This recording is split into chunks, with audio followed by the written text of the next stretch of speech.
দোল রবীন্দ্রনাথ ঠাকুর। আলোকরসে মাতালো রাতে বাজিল কার বেনু, দোলের হাওয়ায় সহসা মাতে ছড়ায় ফুলরেণু। অমর রুচি মেঘের দলে আনিল ডাকি গগন তলে, উদাস হয়ে ওরা যে চলে শূন্যে চড়া ধেনু। দোলের নাচে সে বুঝি আছে অমরাবতীপুরে, বাজায় বেনু বুকের কাছে বাজায় বেনু দূরে।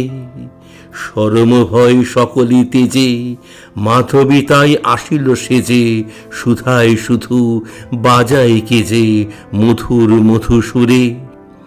গগনে শুনি একিয়ে কথা, কাননে একি যে দেখি, একি মিলন চঞ্চলতা বিরহ ব্যথা একি।